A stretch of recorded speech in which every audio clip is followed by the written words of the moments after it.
எதை செய்தாவது முதலமைச்சர் நாற்காலியில் போய் எப்படியா உட்காந்துடணும் அப்படின்னு குறுக்கு வழியெல்லாம் போனார் பாருங்க. அதனுடைய இதுதான் இந்த பின் விளைவு தான். இதை போய் தாவேக எங்க கட்சியை உடைக்குது, குதிரை பேரம் நடந்தது. இவர் பேசுறது என்ன பேரம்? யானை பேரம். விஜய் அவர்களே குற்றச்சாட்டுறாங்க. ஏன் அப்படின்னா சிவி சண்முகம் அணி விஜய் ஒரு அனாதையா விட்டு போயிட்டாரு, நடு ரோட்ல விட்டுட்டாரு, ஆதரவு மட்டும் வாங்கிட்டு விட்டுட்டாரு. தாவேக்கா தான் எங்க பிளவு காரணம், அவரு தான் இட்டுன்னு போயிட்டாருன்னா வெக்கமா இல்லை? 15 நாள் அதான் சொல்லிட்டு இருக்காரு. 15 நாள் அவர் பொய்யே சொல்லிட்டு இருந்தாருன்னா அது உண்மை ஆயிடுமா? விஜய் பாஸ்கர், சிவி சண்முகம் அவங்களோட டிமாண்ட் என்னவா இருக்கு? ஐ think they will resign. They will not accept the leadership of Edappadi no more. SP Velumani வேற வழி இல்லை, எம்எல்ஏ பதவியை காப்பாற்றிக்கணும், கட்சி பதவியை காப்பாற்றிக்கணுன்றதுக்காக இன்னைக்கு ஒரு சோமர் சால்ட் பெல்ட்டி அடிச்சுட்டாரு. வேறுபாடு இல்லை, கருத்து வேறுபாடு தான், பிளவு இல்லைன்னா சொல்றாரு. ஆனால் இவருடைய விடாப்பிடி நான் முதலமைச்சர், நான் ராஜாவா தான் வருவேன்னாரு. இப்போ பூஜாவாக கூட இருக்க முடியாத அளவுக்கு அந்த கட்சி போயிடுச்சு. ஸோ இது எல்லாமே மேக்கிங் பை ஒரு கட்சி முழுமையாக வராமல் ஒரு கோஷ்டியாக நீங்கள் போனீங்கன்னா ஆன்டி டிஃபெக்ஷன் லா உங்களை அட்ராக்ட் ஆகும்னு தெரியாதா? இது என்ன குழந்தைங்களா அரசியலில் இருக்காங்க? சிவி சண்முகம் எத்தனை முறை அமைச்சராக இருந்தவர், ஈ ஹிம்செல்ஃப் எ லாயர்.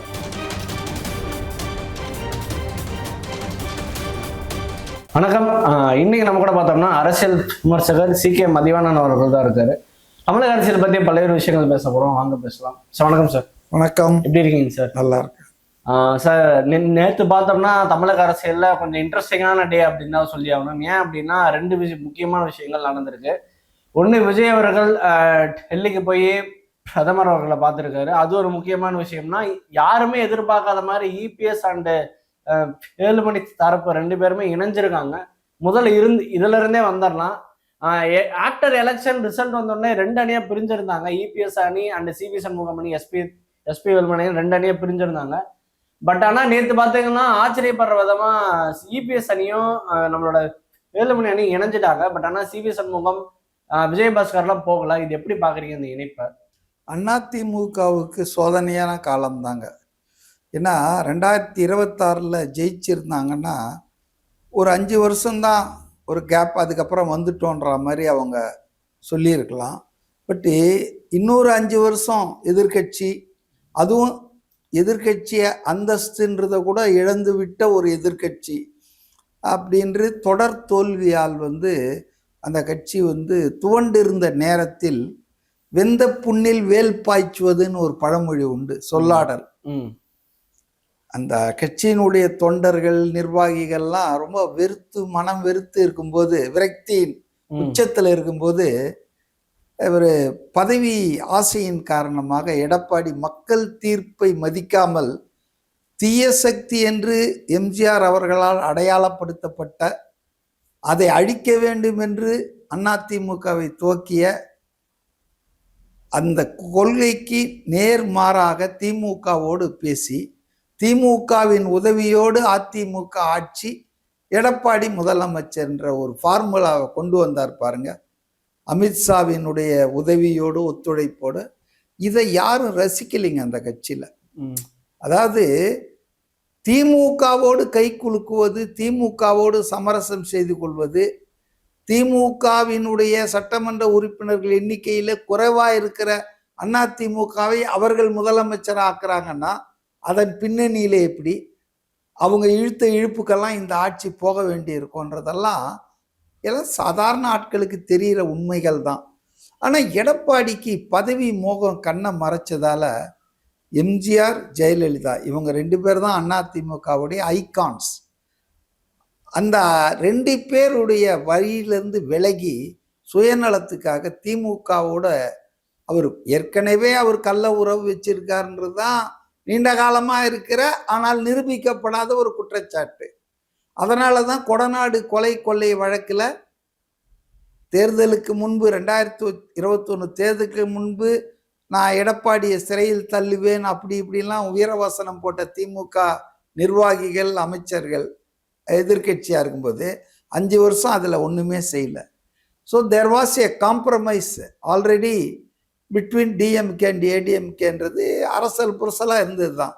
ஆனால் இது கன்ஃபார்ம் ஆகிப்போச்சு. ஏன்னா பல தலைவர்கள் அதை அம்பலப்படுத்திட்டாங்க.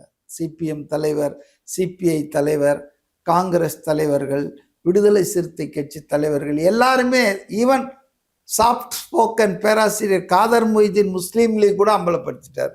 S, there was an attempt to form government with the help of டிஎம்கேன்றது இன்னைக்கு பொது வெளியில் எல்லாருமே தெரிஞ்சிடுச்சு. இது நான் அதான் சொன்னேன், வெந்த புண்ணில் வேல் பாய்ச்சுவது. ஏற்கனவே அதிமுக கேடர்ஸ், ஆஃபீஸ் பேரர்ஸ்லாம் கடுப்பில் இருக்காங்க.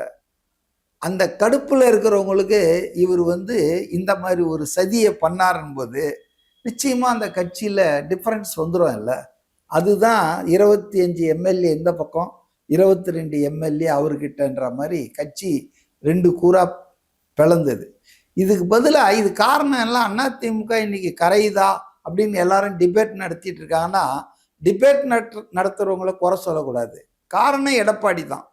எடப்பாடி ஒரு ஆனஸ்டா தேர்தல் முடிவுக்கு அப்புறம் அந்த மக்கள் தீர்ப்பை உணர்ந்து மதிச்சு, தோல்விக்கு நான் பொறுப்பேற்றுக் கொள்கிறேன், பொதுக்குழுவை கூட்டி விவாதிப்போம், மக்கள் ஏன் நம்மை நிராகரித்திருக்கிறார்கள், 2வது முறையா நம்ம அதை பற்றி பேசுவோம், நாம தேவைப்பட்டால் நான் பதவியிலிருந்து விலகிக்கிறேன், பொதுச் செயலாளர்ல பொதுக்குழுவில் புதிய தலைமையை தேர்ந்தெடுத்து நம்ம கட்சியை முன்ன கொண்டு போவோம் அப்படின்னு அவர் ஒன்று சொல்லியிருந்தாருன்னா இந்த பிளவு, இந்த சிக்கல்லாம் வந்தே இருக்காது.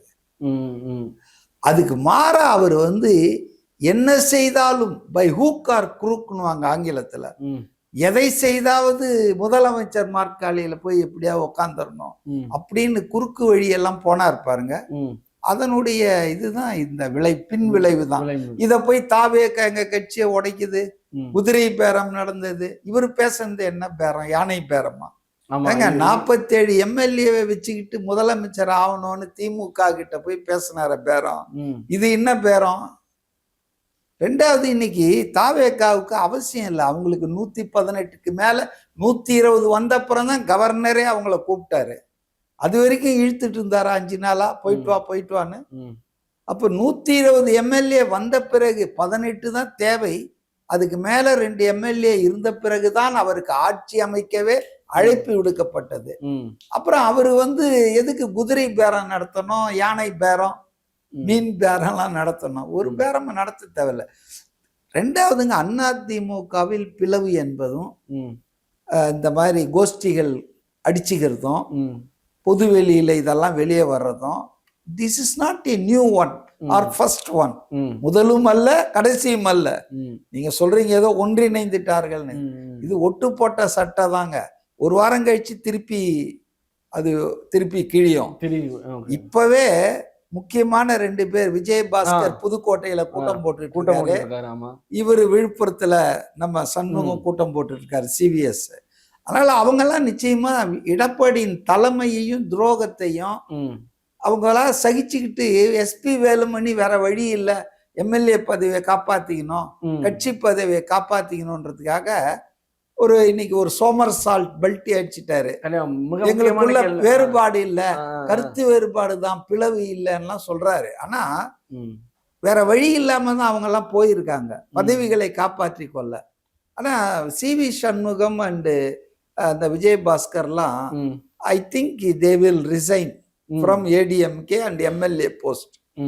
அப்படிதான் நினைக்கிறேன். அவங்க தாவேக்கால இணைவாங்களா, வேற என்ன போறாங்கன்னு தெரியாது. நிச்சயமா they will not accept the leadership of Edappadi no more. இன்னும் ஏத்துக்க மாட்டாங்க. இவங்க காம்ப்ரமைஸ் பண்ணிக்குவாங்க. என்னோட அடுத்த கேள்வி அதுதான் சார் இருந்தது. ஏன்னா இவங்களாம் ஒரு அணியா தான் இருந்தாங்க. எஸ்பி வேலுமணி, அது எப்படி அவங்க அடுத்த கேள்வி எப்பவுமே நான் முதல்லயே கேட்டுறேன். எஸ்பி வேலுமணி, சிவி சண்முகம், விஜயபாஸ்கர், இவங்க 3 பேர் தான் ஒரு முக்கிய புள்ளிகளா இருந்து அந்த 2வது அணியை கொண்டு போயிட்டு இருந்தாங்க. ஆனா யாருமே எதிர்பார்க்காத விதமா எஸ்பி வேலுமணி அவரோட ஆதரவு எம்எல்ஏக்களோட இணைஞ்சிட்டாரு. சிவி சண்முகம் அப்படி என்ன ஒரு பிடிவாதம், அவருக்கு என்ன, அவங்களோட டிமாண்ட் என்னவா இருக்கு? விஜயபாஸ்கர், சிவி சண்முகம் அவங்களோட டிமாண்ட் என்னவா இருக்கு? இல்லைங்க, விஜயபாஸ்கர், சிவி சண்முகம்லாம் ஆரம்பத்திலிருந்து இந்த திமுகவோட போறத அவங்களுக்காக ஜீர்ணிச்சுக்க முடியலைங்க. ஏன்னா 50 வருஷம் திமுக தீய சக்தி, ஆமா திமுக தான் இந்த மாதிரி குடும்ப அரசியல் பண்ணுதுன்னு பேசி அப்படியே வளர்ந்தவங்க இவங்கெல்லாம். இப்ப சி.வி. சண்முகம் வந்து அவங்க அப்பா வந்து அதிமுகல எம்பியா இருந்தவர். ஒரு அதிமுக பாரம்பரிய குடும்பத்துல இருந்து வந்தாலே இன்னைக்கு அவரு வந்து அந்த மாவட்டத்துல அமைச்சராலாம் இருந்திருக்காரு. முன்னால எம்பியா இருந்து இப்ப கூட எம்பியை ரிசைன் பண்ணிட்டு தான் இப்ப எம்எல்ஏ போஸ்ட் ரீடைன் பண்ணாரு. அதனால ஒரு பாரம்பரிய அதிமுக ஆட்களுக்கு திமுக மேல ஒரு வெறுப்பும் தாவேகா மேல ஒரு ஈர்ப்பும் வருவது இயற்கை. ஏன்னா தாவேகா தான் வந்து ஆதவ அர்ஜுனா சொல்ற மாதிரி நியூ ஏடிஎம்கே, புதிய அதிமுக தாவேகா தான் அப்படின்னு சொல்றாரு. அது மாதிரி எம்ஜிஆரையோ அண்ணாவையோ ஏன் டு சம் ஜெயலலிதாவை கூட அவர் ஒன்றும் எடப்பாடியை தான் தாக்கி இருக்காரு. நல்லா கவனிச்சு பாருங்க நீங்க. அதிமுகவில் விஜய் வந்து தாக்குதல் நடத்துந்து யார? எடப்பாடியை மட்டும்தான். சரியான ஆளுமை இல்லை. எவ்வளவு பெரிய கட்சி, எம்ஜிஆரால துவக்கப்பட்ட கட்சியை இன்னைக்கு எங்க கொண்டு போய் அடிமையாக்கிட்டாரு மத்தியில் இருக்கிறவங்களுக்கு அப்படின்னு. Is attack was pointed. ஒட்டுமொத்த அதிமுகவை வந்து அவரு என்னைக்குமே அட்டாக் பண்ணதில்லை. அவர் பேர் கூட சொன்னதில்லை. மற்றும் பலர், பாஜக தலைமையில் மற்றும் பலர்னு தான் சொல்லியிருக்காரு. அதிமுகன்ற வார்த்தை. ஆனா அவரு மதுரை மாநாட்டிலும் அதுக்கப்புறம் பார்த்தீங்கன்னா அண்ணா 1967 எம்ஜிஆர் இவர் படத்தை போட்டு 2026 வெற்றி வாகை சூடும் வரலாறு திரும்புகிறது அப்படின்னு போட்டாரு.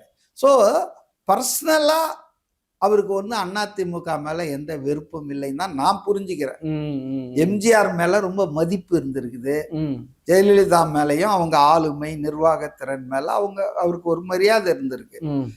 அவருக்கு மரியாதை போனது இந்த ஓபிஎஸ் இபிஎஸ் இந்த கோஷ்டிகள் வந்து நீயா நானா அடிச்சுக்கிட்டு கம்ப்ளீட்டா கரப்ஷனு கலெக்ஷனு கமிஷன் ஆட்சியை நடத்தி இது வந்து இந்த லேட்டர் ஸ்டேஜில் தான் அவருக்கு அதிமுக மேல ஒரு அவர்சன் வந்தது. அதைத்தான் அவர் சொன்னாரு. அதனால அதிமுகவுக்கு ஒரு நேச்சுரலி ஃப்ரெண்ட்லி பார்ட்டி வந்து தாவேகா தான். அதனாலதான் தாவேகா துவங்கிய ஆரம்ப கட்டத்துல பேச்சுவார்த்தை கூட நடந்தது. அதிமுகவும் அவங்களும் கூட்டணி சேரணுன்றதுக்காக. அது ஏன் வந்து முட்டு சந்தில போய் நின்று போச்சுன்னா, முதல்வர் வேட்பாளர் யார், முதல்வர் வேட்பாளர் யார் என்பதுல தான் சிக்கல் ஆயிப்போச்சு. அதை எந்த கட்சியை கூட விட்டு கொடுத்துருவாரு எடப்பாடி. சிவலோக பதவி இருக்குதுன்னா அத பதவி எனக்கு கொடுங்கன்னு சில பேர் விவரம் இல்லாம கேட்பான். சிவலோக பதவினா செத்து போயிடுவேன். அந்த மாதிரி பதவி பித்தர் தான் எடப்பாடி பழனிசாமி. பதவிக்காக என்ன ஒன்னும் செய்ய தயாரா இருப்பார். அப்ப அந்த முதலமைச்சர் பதவி வந்து யாருக்குன்றதுலயோ அல்லது அட்லீஸ்ட் ஷேர் பண்ணிக்கலாம். 2.5 வருஷம், முதல் 2.5 வருஷம் யாரு, அடுத்த 2 இப்போ பாருங்க கர்நாடகால நடக்க போகுது. சீதாராமையா 2.5 வருஷம், அடுத்தது சிவகுமார். இப்ப சீதாராமையா ரிசைன் பண்ண போறாரு, இவரு சிவகுமார் வரப்போறார். அந்த மாதிரி கூட ட்ரை பண்ணி பார்த்தாங்க. ஆனால் இவருடைய விடாப்பிடி நான் முதலமைச்சர், நான் ராஜாவா தான் வருவேன்னாரு. இப்போ கூஜாவா கூட இருக்க முடியாத அளவுக்கு அந்த கட்சி போயிடுச்சு. ஸோ இது எல்லாமே வந்து மேக்கிங் பை எடப்பாடிங்க. எடப்பாடியுடைய ஓன் கிரியேஷன் தான். அவரு ஒழுங்கா பெருந்தன்மையா இந்த கட்சி நலன்தான் பெரிது, கட்சி தான் நமக்கு வலிது அப்படின்னு இருந்திருந்தாருன்னா இந்த கட்சி இன்னைக்கு இவ்வளவு பெரிய டிசாஸ்டர் ஆயிருக்காது. இவ்வளவு பேர் வெளியே போயிருக்கும். எத்தனை பேர் திமுக போனாங்க? ஓபிஎஸ், மனோஜ் பாண்டியன், அப்புறம் வந்துட்டு வைத்தியலிங்கம், அதுக்கு முன்னால எவ்வளவு பேர் போயிருக்காங்க. அதனால all because of Edappadi's inefficient leadership. அதனால இது வந்து அந்த கட்சிக்கு மிகுந்த சோதனை காலம் தான் சார். அதே மாதிரி விஜய் அவர்களே குற்றச்சாட்டுறாங்க. ஏன் அப்படின்னா சி.வி. சண்முகம் மணி வந்து விஜய் வந்து ஒரு அனாதையா விட்டு போயிட்டாரு, நடு ரோட்ல விட்டுட்டாரு. ஒரு பதவி ஆசைகள்லாம் காட்டிட்டு வந்து 2ஆ பிரிச்சு நீங்க அம்போன்னு விட்டாரு, ஆதரவு மட்டும் வாங்கிட்டு விட்டுட்டாரு. அதே மாதிரி அதிமுக இருந்து இன்னைக்கு கூட அமைச்சர் நான் விடிய ராமாயணம் கேட்டு ராமன் சித்தப்பான்றீங்க. அதிமுகவுக்கு இந்த கோஷ்டி பிளவு எல்லாம் புதுசு இல்ல. ம். இது எம்ஜிஆர் மறைவுக்கு அப்புறம் நடந்தது, இல்ல, இல்ல. ஜெயலலிதா மறைவுக்கு அப்புறம் நடந்தது, இப்ப தொடர்ந்து நடந்துகிட்டு இருக்குது. இதெல்லாம் வந்து தாவேக்கான்ற கட்சி அரசியல் ஆரம்பிச்ச 2.5 வருஷம் தாங்க ஆச்சு. தாவேக்கா தான் எங்க பிளவு காரணம், அவரு தான் இட்டுன்னு போயிட்டாருன்னா வெக்கமா இல்ல? இபிஎஸ் அதானே சார் இவ்வளவு காலமா 15 நாள் அதான் சொல்லிட்டு இருக்காரு. 15 நாளா அவர் பொய்யே சொல்லிட்டு இருந்தாருன்னா அது உண்மை ஆயிடுமா? ம். ஏங்க 15 நாளா அவர் திமுகவோட கூட்டணிக்கு போனது பேசினாரா? அமித்ஷாவுக்கு வந்து அடிமையாக்கிட்டார் இந்த கட்சி, அதை பேசினாரா?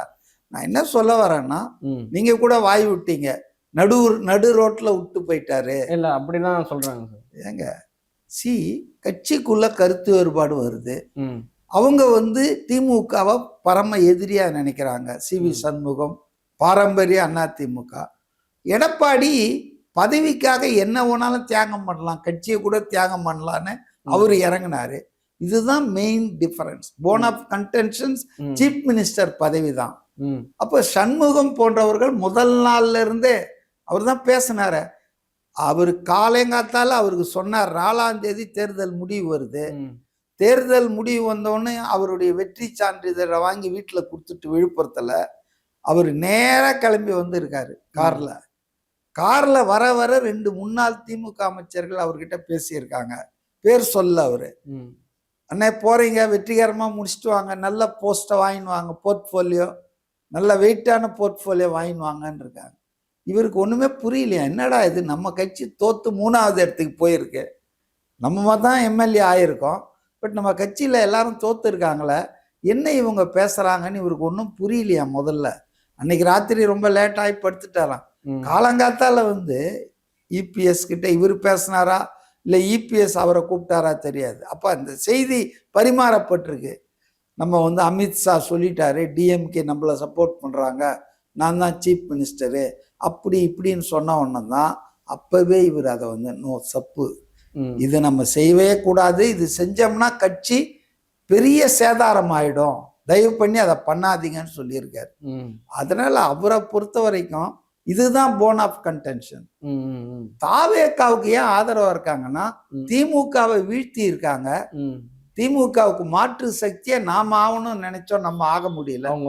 காசிக்கு நம்மளால போக முடியலன்னா காசிக்கு போயிட்டு வந்தவனை போய் கும்பிட்டு வருவாங்க தெரியுங்களா? கேள்விப்பட்டிருக்கீங்களா? அது போல நம்மால் திமுகவை வீழ்த்தவில்லை, வீழ்த்தணும்னு நினைச்சோம். அட்லீஸ்ட் திமுகவை இவ்வளவு தனியா போய் வீழ்த்திட்டாங்களே, அவங்க மேல நமக்கு ஒரு அபிமானம் ஈர்ப்பு வர்றது இயற்கை தானே, ஏன் அந்த ஆட்சி கவிழணும், இருக்கட்டுமே அப்படின்னு சொல்லிதான் அந்த பிளவு வந்தது. அதனால அதுக்கு நன்றி தெரிவிச்சுதான் அவர் வந்து இவங்களெல்லாம் பார்த்தாரு. புரியுதுங்களா? ஆனா எந்த காலகட்டத்திலும் இவங்க பதவிக்காக பல அவங்களும் பதவி தர நீங்க வாங்கன்னு சொல்ல. 2வது விவரம் தெரியாதவங்க தான் இந்த மாதிரி கட்டுக்கதைகளை பரப்புவார்கள். எப்படி ஒரு கட்சியில ஜெயிச்சுட்டு வந்தவங்க இன்னொரு கட்சியா வரலாம், போஸ்ட் போல் அலையன்ஸ் வரலாம். இப்ப விசிகா போயிருக்காங்க, திமுக கூட்டணியில ஜெயிச்சுட்டு காங்கிரஸ் போயிருக்காங்க, தட் இஸ் பாசிபிள். ஆனா ஒரு கட்சி முழுமையா வராம ஒரு கோஷ்டியா நீங்க போனீங்கன்னா ஆன்டி டிஃபெக்ஷன் லா வந்து உங்களை அட்ராக்ட் ஆகும்னு தெரியாதா? கட்சி தாவல் தடை சட்டத்தின்படி உங்க பதவி பறிக்கப்படும், உங்க மேல வழக்குகள் வரும்ன்றது தெரியாதா? இது என்ன குழந்தைங்களா அரசியல்ல இருக்காங்க? சி.வி. சண்முகம் எத்தனை முறை அமைச்சராக இருந்தவர், ஹிம்செல்ஃப் எ லாயர், வழக்கறிஞர், அவரு சட்டம் படிச்சவர். அதனால வந்துங்க இதெல்லாம் பைத்தியக்கார பேச்சுங்க, அப்படிலாம் அவங்களுக்கு தெரியாதா? அதெல்லாம் கிடையாது. இதான் நான் சொன்ன கன்டென்ஷன் தான். திமுகவை வீழ்த்தி இருக்காங்க. நம்ம நினைச்சோம், நம்மளால முடிஞ்சதை ஒரு சின்ன பையன் வந்து செஞ்சிருக்கான் தனியா, அதனால அவன் மேல நமக்கு ஒரு சாஃப்ட் கார்னர் வரணும்ல. அந்த ஆட்சி தொடரட்டுமே, நல்லதுதான். எதுக்கு அதை கவுக்கணும்னு எடப்பாடிக்கு அவர் ஆகணும்ன்றதுக்காக இந்த வேலையெல்லாம் பண்றாரு. இவங்களுக்கு அந்த மாதிரி சுயநலம் இல்லை. அதனால அங்கிருந்து யாரும் ப்ராமிஸ் பண்ணவும் இல்லை, இவங்களும் அதை கேட்கல. இவங்களை கொச்சப்படுத்துறதுக்காக, இவங்களுடைய ரியல் எதிர்ப்பை வந்து மட்டுப்படுத்துறதுக்காக இந்த கட்டுக்கதைய திமுகவும் விஜய் அடிக்கிறதுக்காக குதிரை வியாபாரம், குதிரை வேகத்தில் குதிரை வியாபாரம். ஏன்னா இவங்க வியாபாரமே பண்ணவங்க இல்லை, பாவம். இவங்க அரசியலையே வியாபாரம் பண்ணிட்டு இருக்கிறவங்க தானேங்க. அதனால வந்துங்க அதெல்லாம் பொய்யான விஷயங்கள். அதனால விஜய் நட்டாற்றுல விட்டுட்டாரு, இவர் வந்து அவங்க நடுத்தெருவில் விட்டாருன்றதெல்லாம் உங்களை மாதிரி பொறுப்புள்ள இல்ல ஊடகவியலாளர்கள் சார். சொல்லக்கூடாது. அவங்க சொன்னா கூட ஆ, நீங்க ஜட்ஜ் பண்ணும் உங்க காமன் சென்ஸ்ல. ஓகே.